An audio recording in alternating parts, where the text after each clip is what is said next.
এই প্রথমবার কমলপুর সত্যি সত্যি বিজেপির কমলের পুর না আমাদের রাজন্যবর্গ ত্রিপুরার কমলপুর, এই কমলপুরে প্রথমবার বক্তব্য রাখার সুযোগ পেয়েছি। কমলপুর মানে সাহিত্য, সংস্কৃতি এবং শিক্ষায় এই রাজ্যের বহু মহকুমার থেকে এগিয়ে আছেন কমলপুরবাসীরা।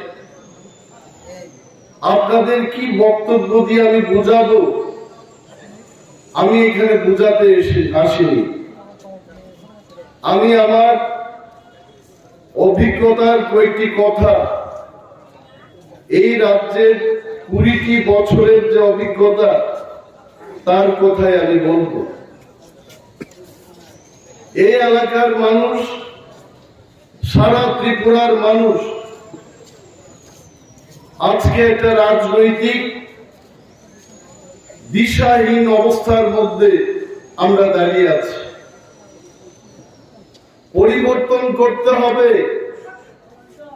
25 বছরের বামপন্থীদের শাসনকে পরিবর্তন করে একটা নতুন সরকার ত্রিপুরায় মানুষ আনার লক্ষ্যে 2018 সালে বিজেপিকে ক্ষমতায় বসিয়েছে। অনেক আশা ছিল মানুষের, বেকার যুবক যুবতীদের আশা ছিল যে বিজেপি সরকারে এলে বিজেপির দেওয়া প্রতিশ্রুতির মতো 50,000 মানুষের প্রতি বছর চাকরি হবে। সুন্দর কথা বলেছিলেন সেদিন বিজেপির যিনি সর্বভারতীয় নেতা সুনীল দেওধর, মিস কল দিলেই চাকরি হবে, অ্যাপ্লিকেশন জমা দেওয়ার কোনো দরকার নেই, শুধু মোবাইলটা হাতে নেবেন, একটা মিস কল দেবেন, আপনার যোগ্যতা অনুযায়ী চাকরি হয়ে যাবে। মানুষ অত্যন্ত আনন্দিত ছিল এবং সেই আশায় বিজেপিকে ক্ষমতায় বসিয়েছে। আজকে প্রায় 5 বছর শেষ। যিনি সেই দিনের কান্ডারি ছিলেন বিজেপির মুখ্যমন্ত্রী বিপ্লব কুমার দেব, উনি দিল্লি থেকে হেলিকপ্টারে এসেছিলেন এবং প্যারাট্রুপার্সের মতো আকাশ থেকে ওনাকে নামিয়ে বলা হলো, এই হবে ত্রিপুরার তোমাদের আগামী দিনের মুখ্যমন্ত্রী। মানুষ বিপ্লব বাবুকে বুকে টেনে বলেছে, হাই বাবু, তুমি আমাদের এই বিপদ থেকে মুক্ত করবে, বেকারত্বের জ্বালা থেকে আমাদের মুক্তি করবে, আমাদের অন্যের সংস্থান করে দেবে। যে রাজ্যে গণতন্ত্র ধ্বংস হয়ে গেছে বলে গণতন্ত্রকে আনবে, তার কামধারী তুমি হবে। কিন্তু হলোটা কি? আজকে বিরোধী দল বক্তৃতা করতে পারছে না। যেখানে আমি বামপন্থীদের ভালো বলে বলছি না, কিন্তু 25 বছরের বামপন্থীদের আমলে বিরোধীরা বক্তব্য করতে পারত, পথসভা করতে পারত, রাস্তায় মিছিল করতে পারত। কিন্তু আজকে বিজেপির গণতন্ত্রের শাসনে বিরোধী দলকে মিছিল মিটিং করতে দেওয়া হচ্ছে না। 20 বছরের মুখ্যমন্ত্রীকে ইট পাটকেল দিয়ে ছুড়ে বলা হচ্ছে তুমি মিটিং করতে পারবে না। তাহলে আপনারাই বলুন, গণতন্ত্র নেই বলে আপনারা গণতন্ত্র আনার জন্য বিজেপিকে বসিয়েছেন। আজকে সেই বিজেপি বাইক বাহিনী লেলিয়ে আমাদের মিটিং করতে দিচ্ছে না। তাহলে 5 বছরে যে তার এত অহংকার, এই অহংকারীকে যদি আমরা আরো 5 বছর বসিয়ে দেওয়ার ক্ষমতা দেই, এই অহংকারী দল আমাদের কাউকে ছাড়বে না, এই কথা মনে রাখবেন। সেখানে দাঁড়িয়ে কিপ্রামত চেষ্টা করছে আমরা 25 বছরের সিপিএম কে দেখেছি, 30 বছরের কংগ্রেস শাসনকে দেখেছি, 5 বছরের ত্রিপুরায় বিজেপির শাসনকে আমরা দেখেছি। আমরা দেখেই বলেছি এইবার মানুষের সত্যিকারের মুক্তির যে পথটা খুঁজে আনবে সেটা মহারাজ প্রদ্যুৎ কিশোর মানিক্যদেব বর্মাই পারবে। এবং যারা আজকে বলছে যে তিপ্রা মত হচ্ছে তিপ্রাসাদের দল, এখানে বাঙালি, মণিপুরি, মুসলিম কোন জাতি গোষ্ঠীর জায়গা নেই, আমি আপনাদের আজকে সেই দিকে একটু আলোচনা করব। তিপ্রাদের বাঙালিদের সাথে কোনো প্রবলেম নেই, আজকেও নেই। ইতিহাস আপনারা পড়ুন, ইতিহাসের দিকে তাকিয়ে দেখুন, বাঙালিদের সাথে এই রাজ্যের তিপ্রাসাদের কোনো প্রবলেম ছিল না, আগামী দিনও থাকবে না। যারা বলছে যে তিপ্রা মতো ক্ষমতায় এলে যারা বাংলাদেশ থেকে এসছেন তারা ত্রিপুরায় থাকতে পারবে না, এটা কাদের কথা? এটা কি তিপ্রা মথার কথা? এটা কি মহারাজার কথা? এই কথা হচ্ছে যারা তিপ্রা মথার ভয়ে ত্রিপুরা রাজ্য থেকে আগামী 1.5 মাসের মধ্যে পালিয়ে যেতে হবে, তারাই এই কথা বলছে, এটা আমাদের কথা নয়। রাজন্য আমলে এই ত্রিপুরা রাজ্যে আমরা তিপ্রাসারের সংখ্যা গরিষ্ঠতাই ছিলাম, এটা আপনারা কেউ অস্বীকার করতে পারবেন? মহারাজা বীরচন্দ্রের কথাই বলুন, মহারাজা রাধা কিশোর মানিকের কথাই বলুন, মহারাজা বীর বিক্রমের কথাই বলুন, এই পার্বত্য ত্রিপুরায় তিপ্রাসারের সংখ্যা গরিষ্ঠতা ছিল। এবং সেই কালে আমাদের এই ত্রিপুরা রাজ্যে রাজার শাসনকালে যারা বাঙালিরা ছিলেন আপনারা সংখ্যার লঘু ছিলেন। সেই কালে আপনাদের উপর আমরা আক্রমণ করিনি, আপনাদের নিজের ভাইয়ের মতো, বন্ধুর মতো করে আমরা একই সম্প্রদায়ের সম্প্রীতি রেখে আপনাদের সাথে আমরা চলেছি। আজকে এই ত্রিপুরায় ঐতিহাসিক কারণে ত্রিপুরা রাজ্যে তিপ্রাসারের সংখ্যা লঘু হয়ে গেছে, এখন আমরা কেন আক্রমণ করব? যারা দুর্দিনে আপনাদের সঙ্গ দিয়েছে, যখন নোয়াখালী দাঙ্গায় হিন্দু বাঙালিরা বিধ্বস্ত ছিলেন সেই পারে, আপনারা ভেবে দেখুন ত্রিপুরার মহারাজের সেখানে গিয়ে বলেছেন আসুন আমরা আপনারা ত্রিপুরা রাজ্যে আমার স্বাধীন ত্রিপুরায় আসুন, আপনারা শান্তিতে বসবাস করবেন। তিপ্রাসারের জায়গা করে দিয়েছে আপনাদের, অন্যের সংস্থান করে দিয়েছে। আরো একটি কথা বলছি, কংগ্রেস যখন শাসন করত ত্রিপুরায়, বাস্তুহারাদের জন্য আন্দোলন করত তিপ্রাসারা, কমিউনিস্ট পার্টি করতে ভয় পেত বাঙালিরা। সেই কালে গাড়ি ঘোড়ার ব্যবস্থা ছিল না, তিপ্রাসারা পায়ে হেঁটে গিয়ে আগরতলায় মিছিল করে বাস্তুহারাদের ভূমি দিতে হবে, জায়গা করে দিতে হবে, ঘর দিতে হবে। সেই আন্দোলন কিন্তু বাঙালিরা করেনি, তিপ্রাসারাই করে আপনাদের এখানে জায়গার ব্যবস্থা করে দিয়েছে। এই কথা ভুলে যাবেন না। কেন তাহলে এই কথা বলছে? যারা আজকে বলছে যে আলাদা রাজ্য করে তিপ্রাসারা বাঙালিদের উপর অত্যাচার করবে, এমন কিছু হবে না। আসাম রাজ্য থেকে মিজোরাম তৈরি হয়েছে, আসাম রাজ্য থেকে মেঘালয় রাজ্য তৈরি হয়েছে। মেঘালয় এবং মিজোরাম রাজ্য হওয়ার পর আসামিজদের কি ক্ষতি হয়েছে বলুন? আসাম রাজ্য তৈরি হয়েছে, পশ্চিম বাংলার মানুষের কি ক্ষতি হয়েছে বলুন?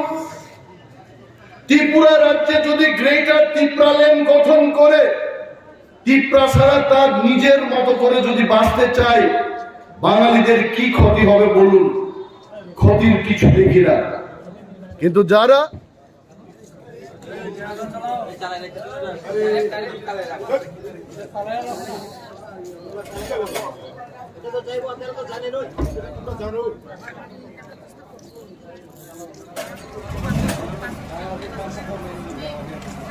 কিন্তু যারা জানে যে ত্রিপুরা রাজ্যের মানুষ তাদের বিপক্ষে গেছে, ক্ষমতায় আর ফিরতে পারবে না, তারাই আজকে মানুষকে বোঝাতে চেষ্টা করছে যে এই ত্রিপুরায় গ্রেটার ত্রিপুরাল্যান্ড হলে বাঙালিদের বিরুদ্ধে যাবে। বাঙালিরা আমাদের বন্ধু ছিল, আজকেও বাঙালিরা আমাদের বন্ধু এবং ভবিষ্যতেও বাঙালিরা আমাদের বন্ধুই থাকবে। পাহাড়ি বাঙালি, ত্রিপুরা এবং বাঙালি একই বৃন্তের দুইটি কুসুম, এটাকে কেউ আলাদা করতে পারবে না। গ্রেটার ত্রিপুরাল্যান্ড হলেও আমরা একভাবেই থাকবো, একসঙ্গেই থাকবো। এটাকে তারা অপপ্রচার করে মানুষের মধ্যে ভয় ঢুকিয়ে বলতে চেষ্টা করছে এটা ত্রিপ্রাসাদের রাজ্য হবে, সেখানে বাঙালি, হিন্দুস্তানি, মুসলিম তাদের কোনো জায়গা থাকবে না। আসুন এই ত্রিপুরা রাজ্যে 70 বছর 75 বছরে আমাদের এডিসি দিয়েছে, এডিসি কে টাকা দেওয়া হচ্ছে না। আমরা চিৎকার করছি, দাবি তুলছি। এই এডিসি অটোনমাস ডিস্ট্রিক্ট কাউন্সিলে বসে আমরা দেখেছি যেখানে রাজ্যের বাজেট 26,800 কোটি টাকা, সেখানে 35% মানুষ যারা টিটি এডিসি এলাকায় বসবাস করছেন তাদের জন্য মাত্র 2% বাজেট দেওয়া হচ্ছে 619 কোটি টাকা।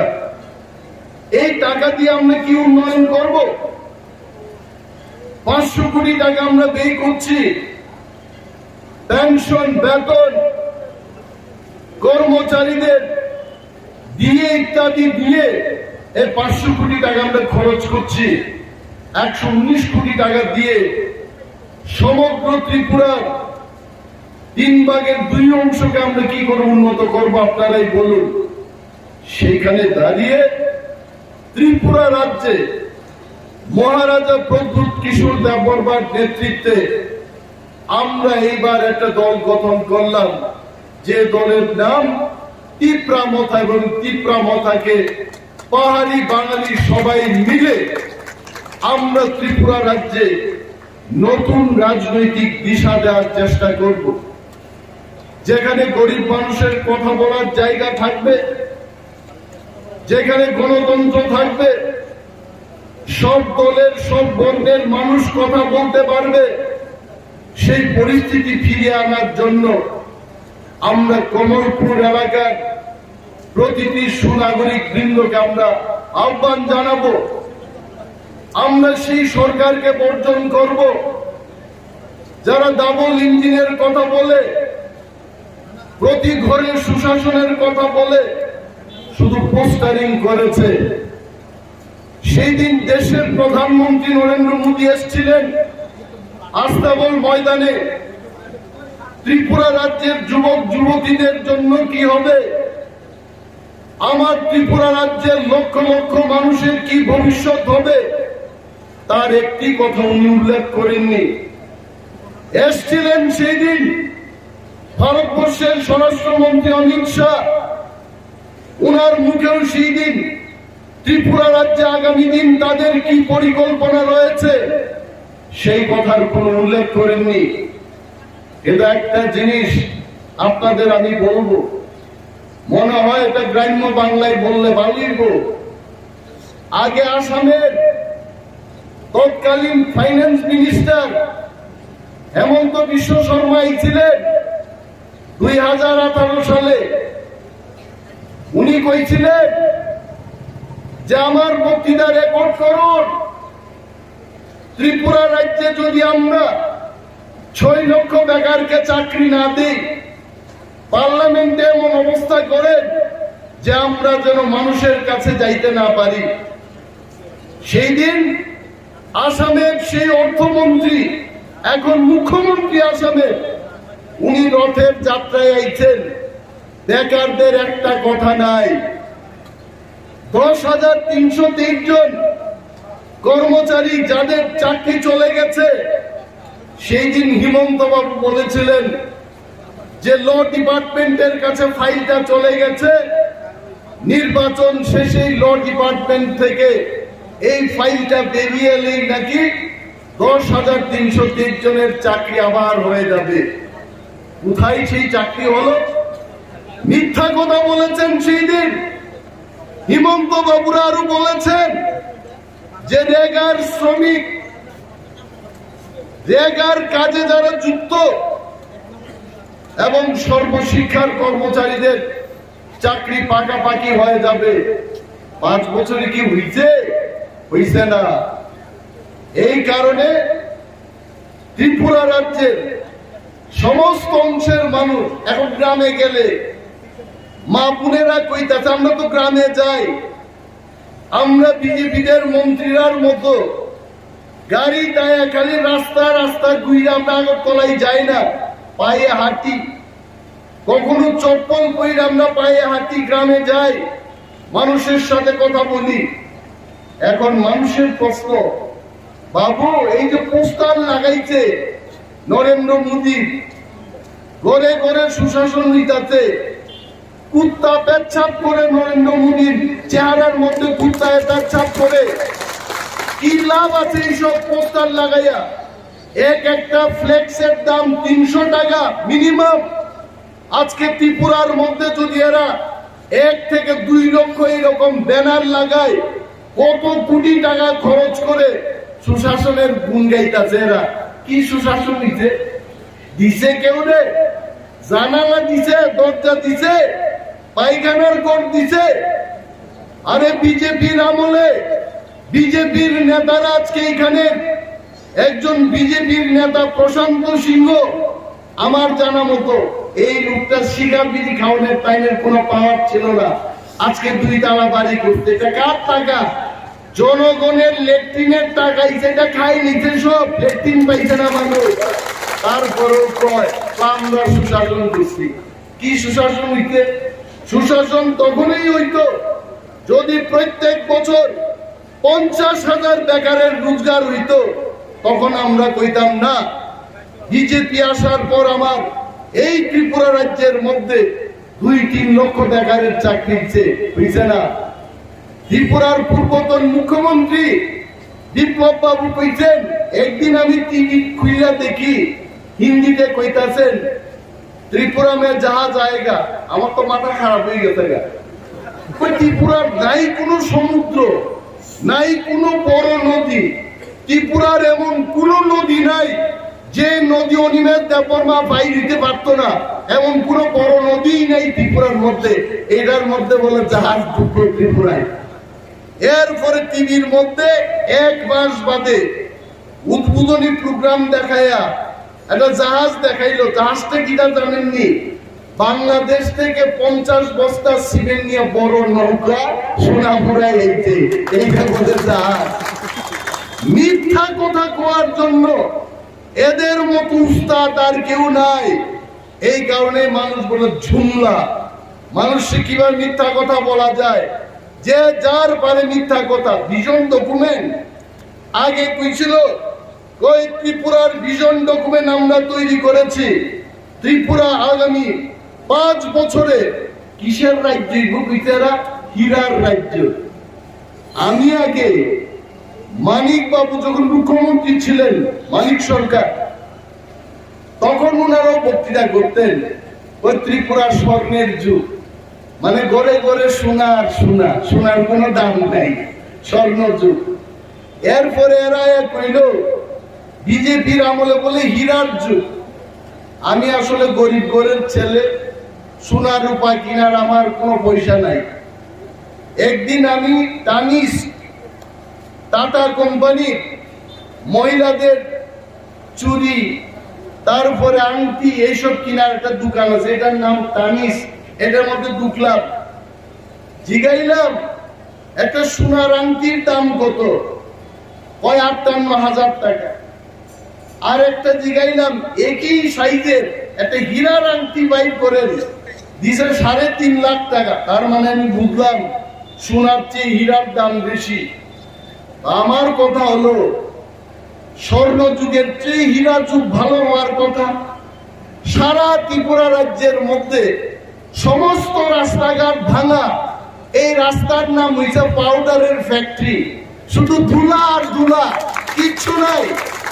আপনি যেখানেই যাইবেন যার কুমর ব্যথা, মরবেন আপনারা। গাড়ির মধ্যে গাড়ি ডান্স দিতেছে, এ 18 মুড়া পাহাড়ের মধ্যে আজকে শুধু কাজ চলে।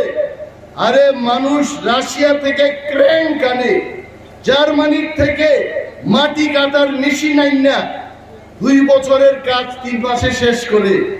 আর বিপ্লব বাবু মানিক শাহদের সরকার আজকে 2 বছর ধরে খালি মাটি কাটতেছে। টাকাগুলো গেল কই? আমার কাছে যা খবর, প্রথম ধাপের যা টাকাই ছিল এটা নেতারা নাকি করে সব গিলা লিখে, এখন আর টাকা নাই। দ্বিতীয় কিস্তির যা টাকাই বইটা দিয়া কাজ করব।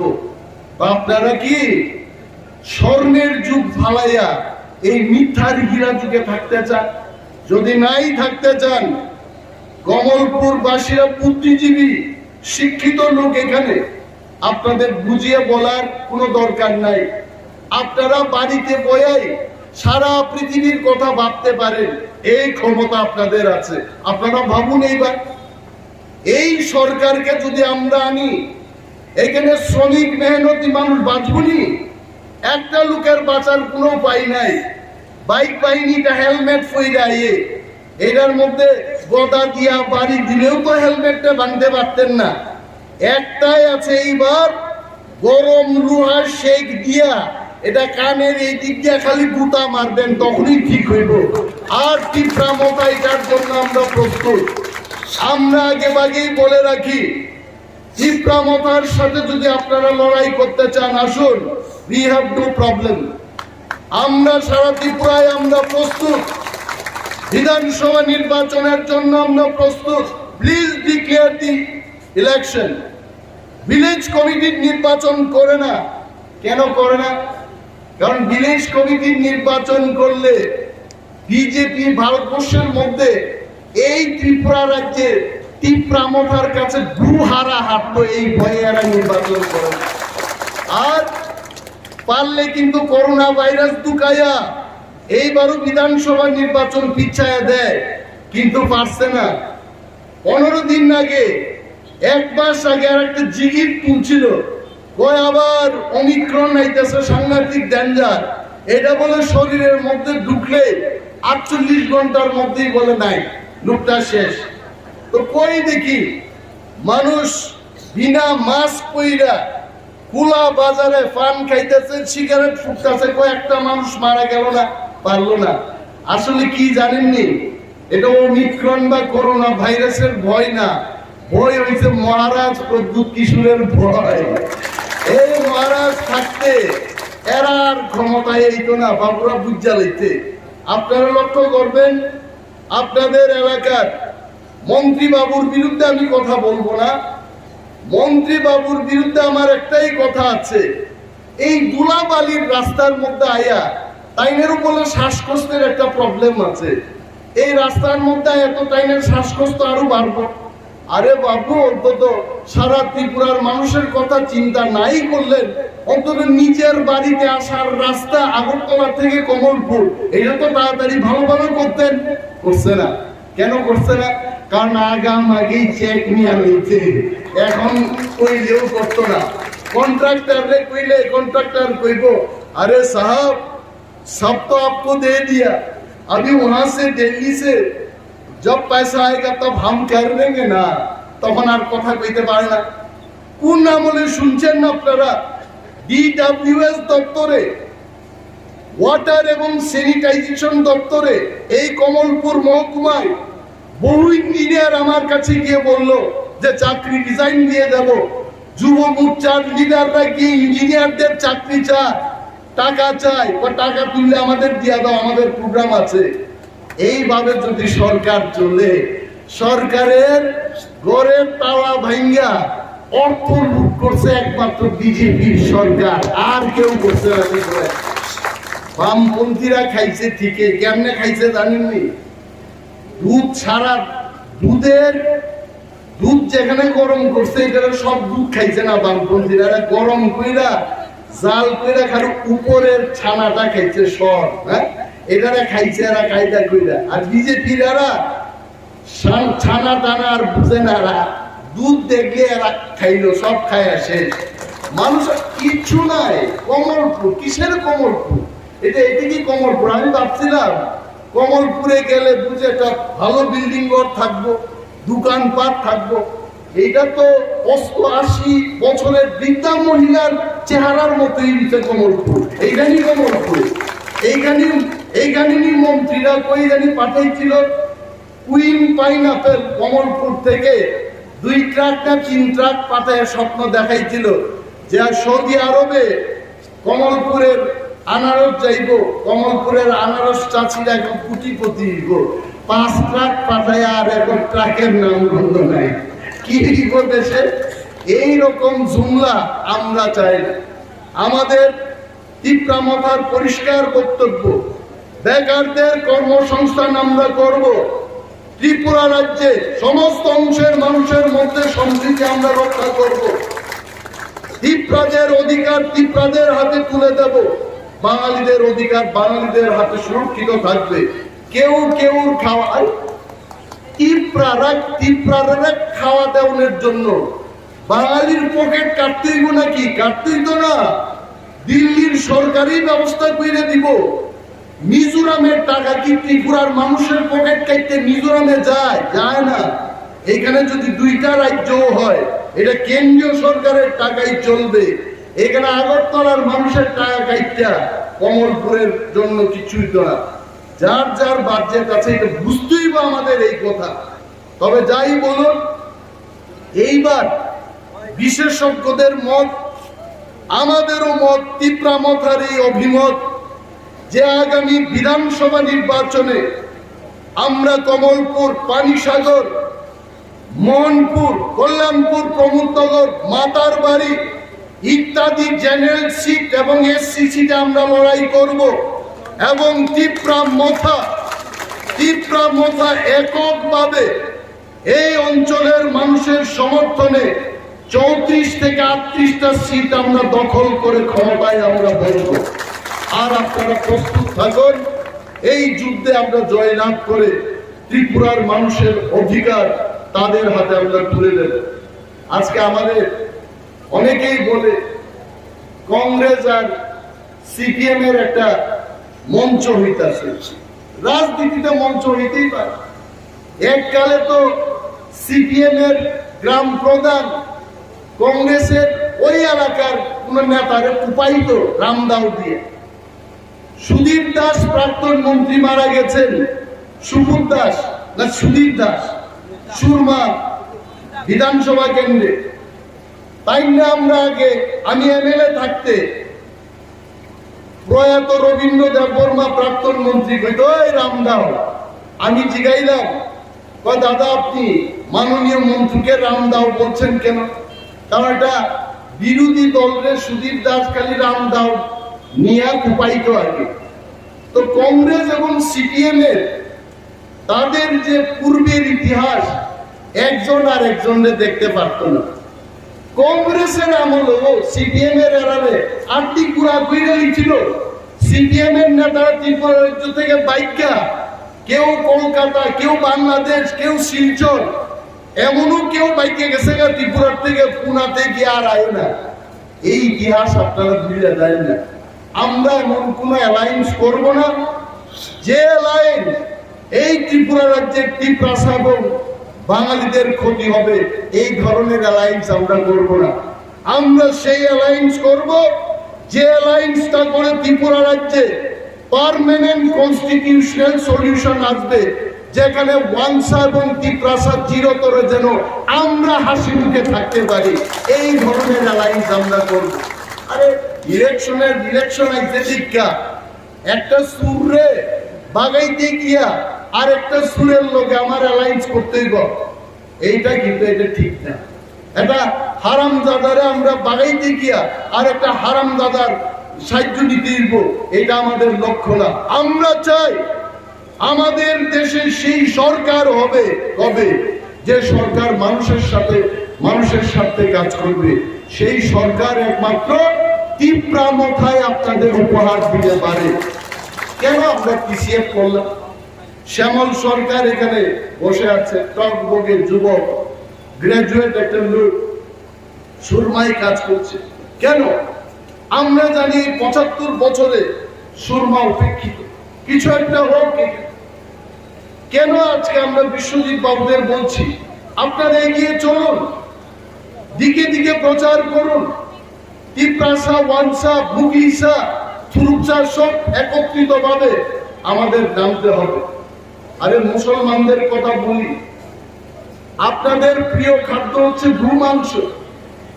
এটা সারা বিশ্ববাসী জানে, এটা ত্রিপুরার মানুষ জানে নাকি? কইতে গু রক্ষক বাহিনী তৈরি করেছে গরু রক্ষা করতেই। কে আগে রক্ষা করছেন না? কংগ্রেস যখন দেশ চালাইছিল জওয়াহরলাল নেহরু, লাল বাহাদুর শাস্ত্রী, ইন্দিরা গান্ধী, তখন কেন আপনারা গু রক্ষক করছেন না? ক্ষমতাতে বয়ে এখন পিঠে না গরুর মাংস খাওয়া যাবে না।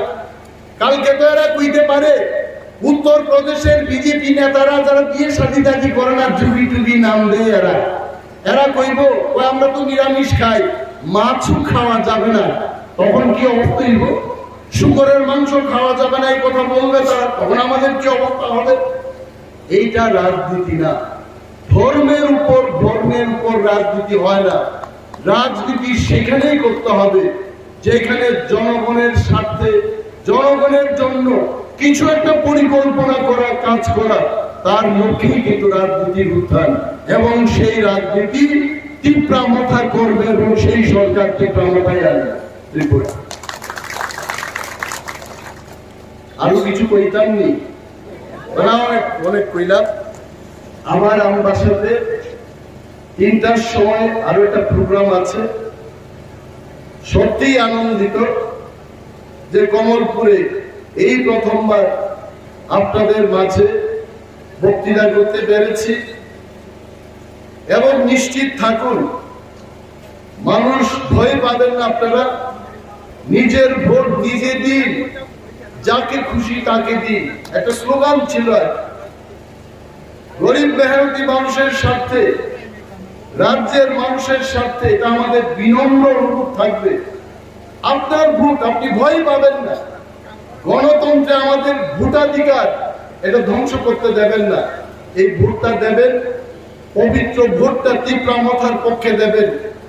এবং প্রতি ঘরে যে সুশাসনের কথা বলছে, এই সুশাসন তীব্রামথা আপনার দরজায় গিয়ে সেই সুশাসন দেবে, এটা আমাদের কথা। এবং কোন মানুষ, কোন সম্প্রদায় সে যেন বঞ্চিত না হয়, তার অঙ্গীকার নিয়ে আমরা কাজ করছি, এটা আমাদের প্রতিশ্রুতি থাকবে। মহারাজ প্রদ্যুৎ কিশোর মানিক্য আমার বক্তব্যের আগে আমাকে ফোন করেছেন যে কমলপুর বাসীদের জন্য আমার অসংখ্য ভালোবাসা, এটা জানাবে। আমি যদিও শিলংয়ে আছি এখন, এবং নির্বাচনের সময় উনি এখানে আসবেন, ক্যাম্পেইন করতে আসবেন, এবং আপনাদের মাঝে উনি কথা বলবেন। এবং ওনার এই শুভেচ্ছা দিয়ে আমি আমার বক্তব্যকে দীর্ঘায়িত করছি না। এই কয়েকটি কথা বলে আমি আমার বক্তব্য শেষ করছি। তীব্রামথায় প্রথম, গোপাল রায় প্রথম। জয় হিন্দ।